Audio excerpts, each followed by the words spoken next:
Et salut, j'espère que vous allez bien. Alors, je profite qu'il est tôt en fait, pour faire une petite vidéo. Ce qui fait que mes enfants sont en train de dormir, donc c'est le parfait moment pour faire cette vidéo.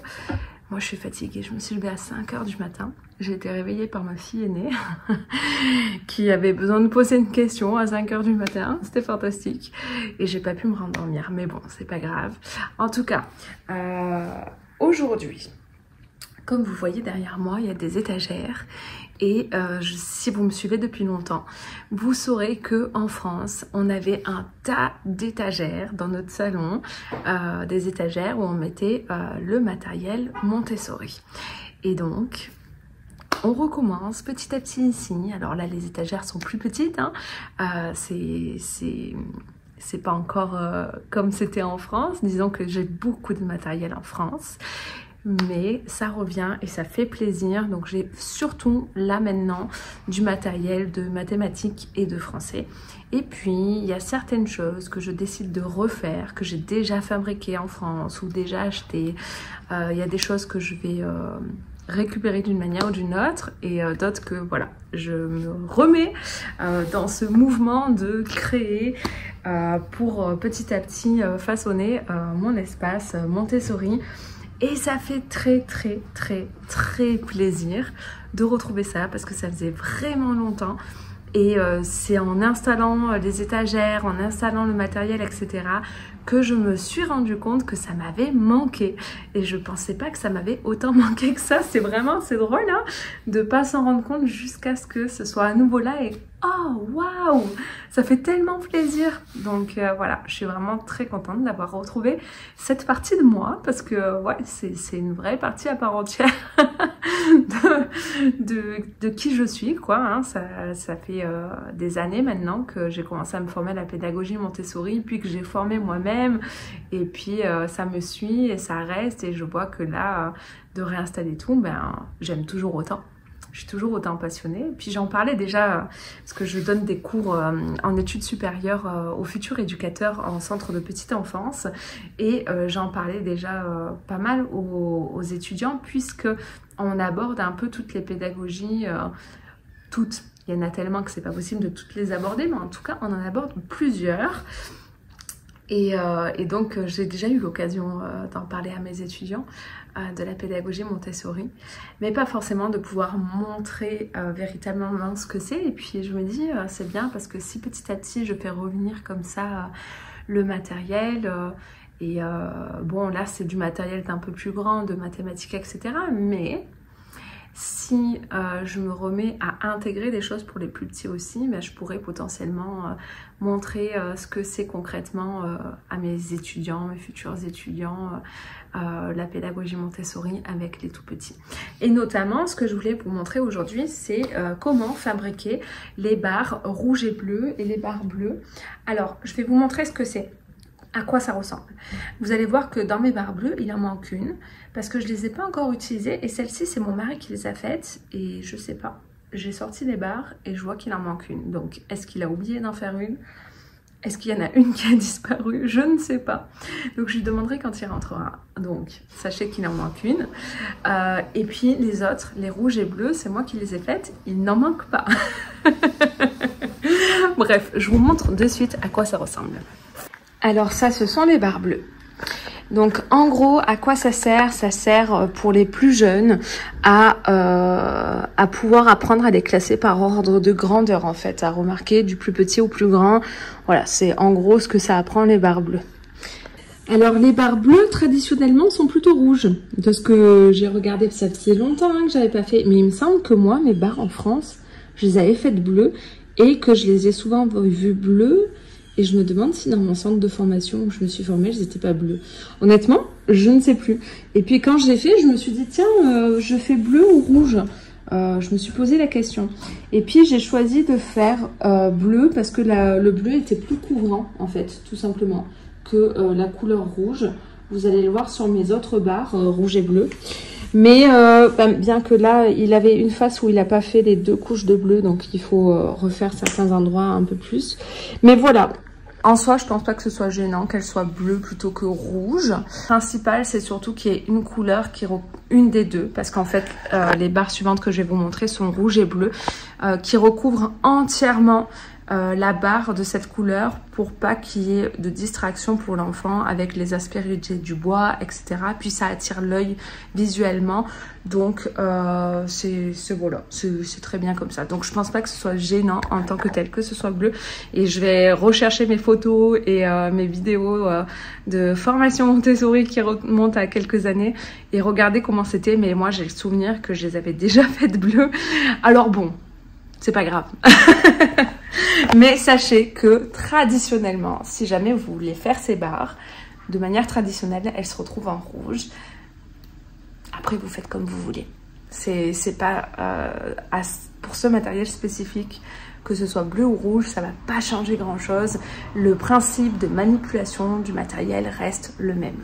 Donc, à quoi ça sert concrètement? Ça sert à visuellement et au niveau du toucher à apprendre à l'enfant qui est petit, donc autour de 3 ans environ, à commencer à ranger par ordre de grandeur, du plus grand au plus petit ou inversement. Et puis donc ça sert à initier de manière indirecte à des concepts mathématiques, et puis aussi ça peut servir à développer le langage. Voilà en gros à quoi ça peut servir les barres rouges, on va dire rouge. Je crois qu'en formation elles étaient rouges en fait, mais il me semble que les miennes chez moi étaient bleues.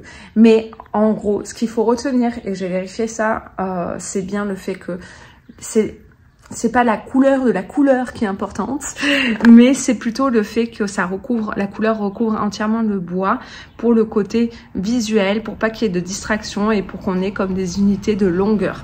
Voilà. Donc voilà pour les barres bleues. Et ensuite, après les barres bleues, nous avons les barres rouges et bleues. Et là, donc là, celles-ci, vous verrez, toutes les barres sont présentes. Donc elles sont là. Et là, vous voyez de suite ce que je voulais dire par le bleu qui est plus couvrant.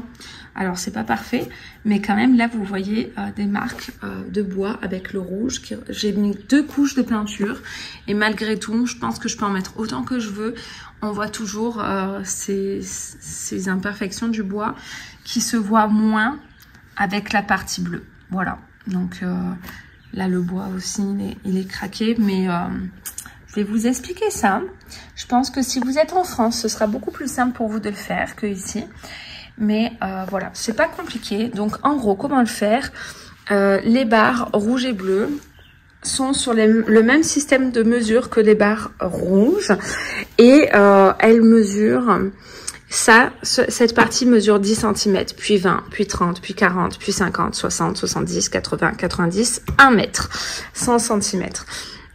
Donc c'est parce qu'on est en système 10 en France et puis dans d'autres pays également, et puis donc ça permet de commencer à s'adapter à ce système de manière visuelle au niveau du toucher aussi, et avec ces barres on va commencer à intégrer la numération, donc savoir compter de 1 à 10, et puis aussi on va pouvoir faire des petits jeux comme tiens, dis-moi ce qui dans la pièce fait la même taille que cette barre.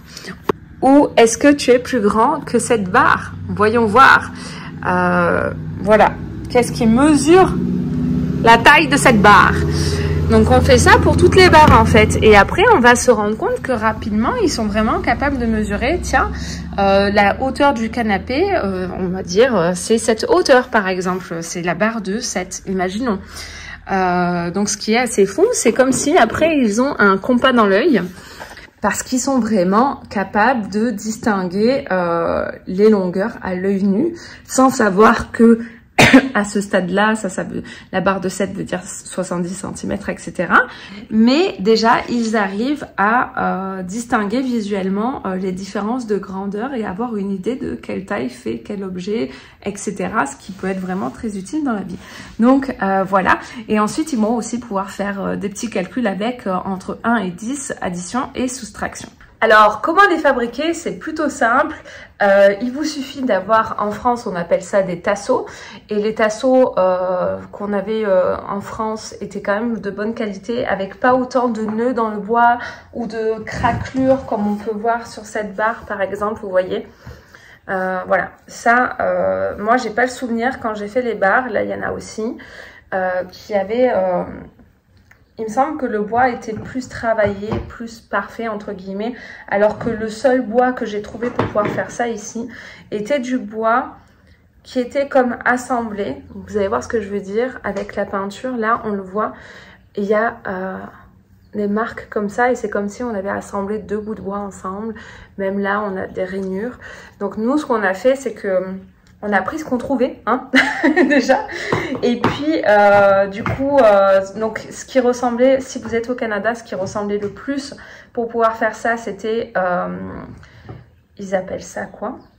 Je crois qu'ils appellent ça des barres 2x2. Je crois qu'ils appellent ça 2 inches x 2 inches, donc 2 pouces x 2 pouces, parce que la mesure ici, c'est 2 pouces par 2 pouces. Donc ce qui doit faire en centimètres à peu près 4,5 cm, quelque chose comme ça. 4,5, 5 cm, je pense, quelque chose comme ça. Et c'est une bonne mesure. Je vais regarder si je trouve des équivalents en France et puis je vais vous les afficher si c'est le cas. Pour que vous sachiez quel genre de tasseau se prête le mieux à ça. Mais c'est une bonne mesure parce que ça permet que ce soit suffisamment épais. Moi, je me souviens, celle que j'avais fait en France était plus fine que ça. Elle devait faire moitié moins, genre là. Puis c'était fin. C'était vraiment trop fin. À la manipulation, c'est moins agréable que là. Franchement, c'est une bonne épaisseur. C'est vraiment bien.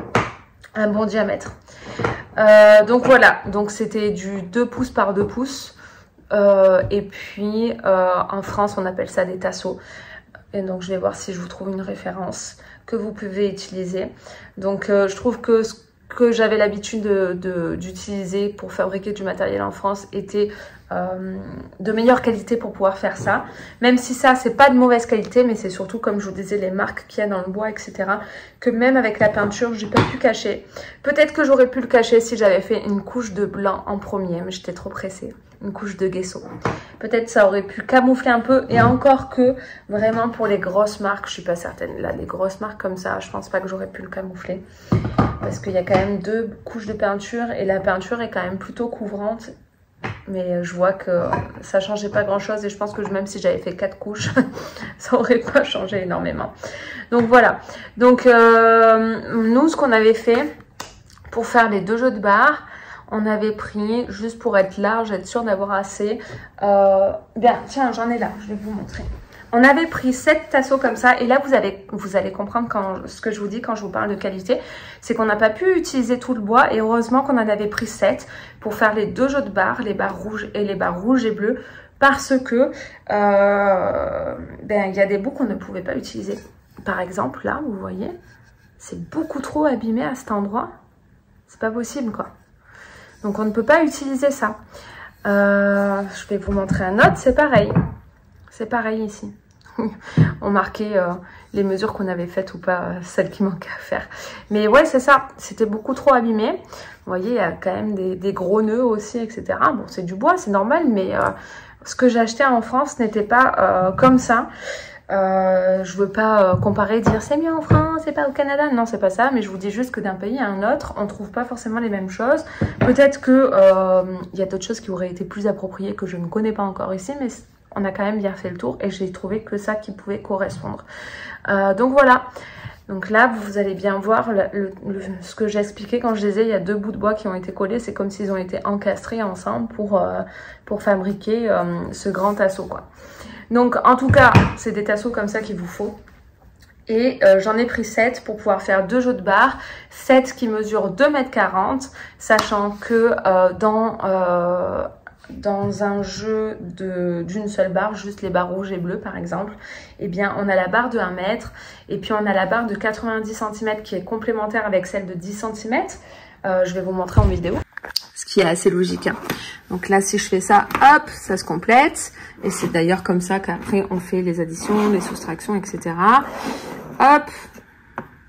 Voilà. Donc ça vous donne une idée.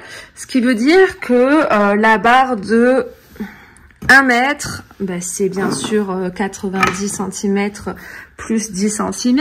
Et puis celle-là, ben, c'est complémentaire ici. Et puis là, c'est complémentaire. Et puis là, c'est complémentaire. Et puis à la fin, il nous reste que la barre de 5. Voilà. Mais sinon, on fait, voilà, on a 1, 2, 3, 4, 5 barres de 1 mètre au total finalement. Et puis une de 50 cm. Et puis, ça va être la même chose qu'il vous faut si vous voulez commencer par faire les rouges en premier avec les enfants. Eh bien, il vous faudra 5 de 1 mètre qu'après vous découpez aux bonnes mesures.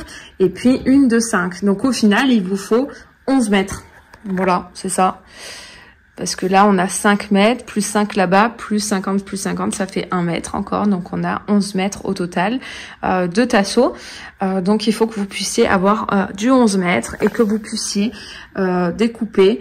Ensuite, d'abord 2 barres de 1 mètre si vous faites les barres rouges et bleues et les barres bleues. Donc, 2 barres de 1 mètre. 2 barres de 90 cm, 2 barres de 80, 2 barres de 70, etc. Je vais vous écrire les mesures sur la vidéo directement. Mais en gros, c'est ça l'idée. Donc nous, ce qu'on faisait, peut-être, je crois que j'ai fait des vidéos à ce moment-là, je vais vous les intégrer aussi. Eh bien, on traçait les mesures sur le bois et puis ensuite, mon mari allait les découper. Et c'est du travail d'équipe qu'on a fait. Donc, il allait découper. Après, il a pensé aussi pour que, justement, comme il y a quand même beaucoup de défauts, on n'a pas pris ceux qui ont vraiment trop de défauts comme ça. Mais même au-delà de ça, hein, même en France, je pense qu'il y aurait besoin de les poncer aussi pour ces choses-là. Sinon, si on passe, c'est rugueux, ça accroche, c'est pas terrible, quoi. On veut que les enfants puissent avoir du matériel le plus lisse possible parce que n'importe quel... obstacle de ce genre, en fait, c'est comme une entrave dans la manipulation du matériel et c'est pas ce qu'on veut. On veut quelque chose de vraiment le plus lisse possible. Donc, c'est ce qu'on a fait. Donc, les barres sont lissées. Quand vous le faites, si vous le faites, faites attention de pas trop poncer ici sur les côtés. Nous, on a voulu poncer un peu parce que on ne voulait pas que ça accroche trop pareil, etc., que ce soit plus agréable aux touches et à la manipulation. Mais en faisant ça, eh bien, ça a réduit un peu la taille. Donc, on n'a pas dû 100%, tu vois, il y a quelques millimètres de moins automatiquement, quelques millimètres qui ont été coupés, ce qui fait qu'une barre de 70 cm ne fait pas tout à fait 70 cm, elle fait peut-être 69,7 cm. Ok, c'est pas beaucoup d'écart, mais quand même, je trouve ça embêtant parce que j'aime bien que ce soit... dans les bonnes mesures vraiment, ce qui est pas grave, visuellement ça marche, etc. Mais voilà, c'est un petit détail auquel il faudrait faire attention si vous voulez prévoir peut-être même quelques millimètres de plus, comme ça, si vous voulez poncer sur les côtés, il n'y a pas de problème, vous tombez finalement à la bonne mesure. Mais bon, de toute façon, ça reste du fait main, donc c'est rare d'avoir du 100% parfait quand on fait du fait main. Mais en tout cas, écoutez, le matériel est très bien, hein, je vais pas cracher dessus, il est très bien. Surtout, je suis très contente parce que c'est mon mari m'a aidé à faire les découpes, à poncer, etc. Donc on a fait ça ensemble, c'était super cool. Et puis ensuite, je me suis attaquée à la peinture.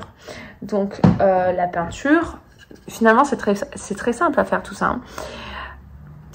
Quand j'ai voulu me lancer à faire la peinture, je ne trouvais plus le scotch, vous savez, exprès là, le masking tape, exprès pour pouvoir cacher la partie que tu ne veux pas peindre et puis peindre sans avoir peur de dépasser ou quoi que ce soit et puis que ce soit plus rapide et gagner du temps.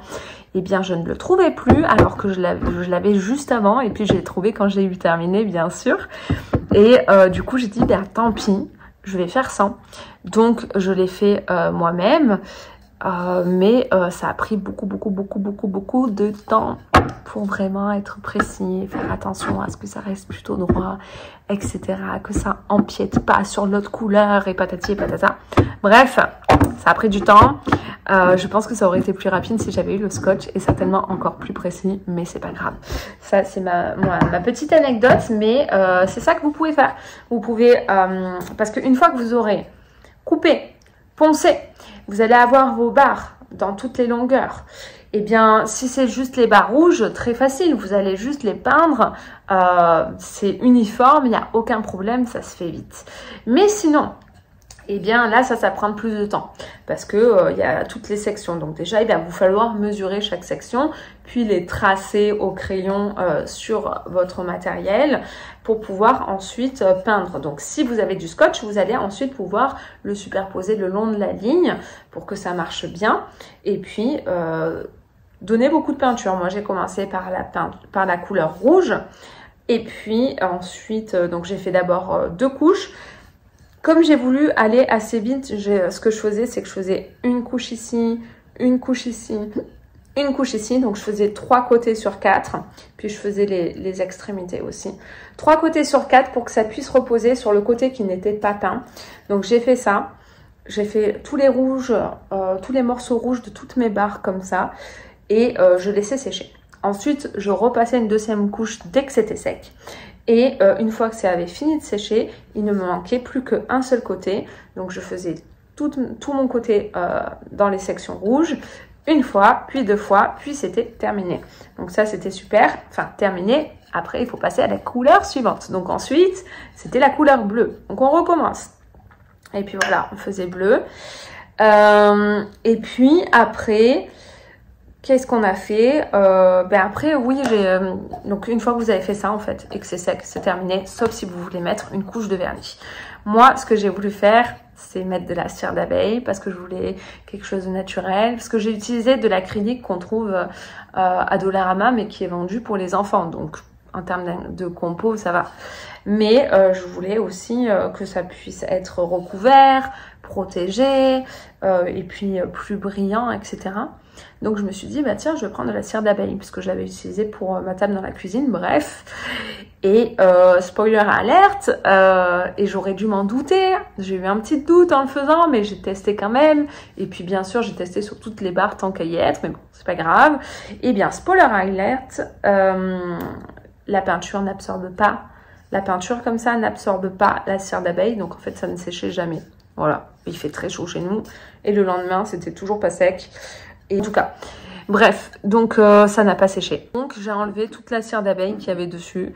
Et puis j'ai fait le choix de pas vernir parce que j'ai pas envie qu'il y ait du vernis. Souvent c'est nocif, etc. Enfin, la compo est pas top. Donc j'ai pas envie qu'il y ait du vernis comme ça pour des tout petits ou des enfants. Donc j'ai fait le choix de pas vernir et de juste laisser comme ça. Et puis si à un moment donné il faut faire des retouches de peinture, eh bien je les ferai. Mais voilà, une fois que ça c'est fait, c'est terminé. C'est tout ce qu'il y a à faire pour les barres rouges et bleues. Et puis si vous voulez, ce que je ferai, c'est que je ferai un petit tuto pour montrer comment les utiliser, comment s'en servir, les différentes manières de faire. Donc dis-moi par commentaire si c'est quelque chose qui t'intéresse. Et puis si ça t'intéresse, je ferai un petit tuto sur YouTube. Voilà, c'est tout pour aujourd'hui. Je pense que j'ai dit en gros tout ce que je voulais dire. Vous savez comment fabriquer les barres rouges et bleues. C'est vraiment rien de bien sorcier. Et c'est juste du temps. Beaucoup de temps. Je comprends le prix auquel c'est vendu. Mais si vous le faites vous-même, ça vous coûtera beaucoup moins cher. Vous aurez la fierté de l'avoir fait vous-même. Et puis voilà quoi. Maintenant, ce que je cherche, c'est à faire un socle de rangement. Donc je vais voir si on arrive à faire ça. Pour les ranger dans ce sens. Et comme ça prendra moins de place parce que pour l'instant ils sont posés au sol et ce serait pas mal, même visuellement c'est sympa. J'aime bien avoir un bel espace, donc on va voir, ce serait un des prochains trucs à faire, mais surtout un prochain truc qui va être fait plus tôt que ça, c'est le boulier. Voilà, je vais faire des bouliers. Donc le petit boulier Montessori, je vais vous mettre en photo, le grand boulier et puis certainement le boulier des multiplications aussi. Donc je pense que quand je le ferai, je vous ferai un tuto en même temps. Comme ça, vous verrez comment faire. Il suffit de pas grand chose pour pouvoir faire le boulier, honnêtement. Et puis j'ai quelques perles pour pouvoir faire le premier petit boulier. Les perles que j'utilise en Montessori directement, donc ça va être vraiment très cohérent avec le matériel que j'ai déjà. Par contre, donc je vais vous montrer quand même à quoi ressemblent ces perles. Hop, voilà. C'est le matériel de division. Voilà, ce sont des petites perles comme ça. Donc il y a, là en l'occurrence, c'est vert, bleu et rouge pour les unités dizaines et centaines. Je range. Voilà. Donc il me reste quelques perles comme ça, j'en ai d'autres en France bien sûr, mais je suis trop pressée. Donc je vais faire le premier déjà avec ces perles, et puis comme je suis pressée, les suivants je vais les faire avec des perles en bois que je vais peindre dans les bonnes couleurs, et puis ça ira bien. Voilà, c'est une solution qui peut fonctionner, c'est du bois. Et à l'origine quand même, le matériel Montessori c'est beaucoup fait avec du bois, ça reste une matière noble, donc ça passe, même si je préfère ces petites perles qu'on utilise pour tout le reste du matériel. Là je suis trop pressée et ça va me permettre de commencer, quoi qu'il en soit, de pouvoir travailler les notions de mathématiques avec ces bouliers. Et puis je me dis que si à un moment je récupère mes affaires en France, eh bien je le ferai, c'est certain.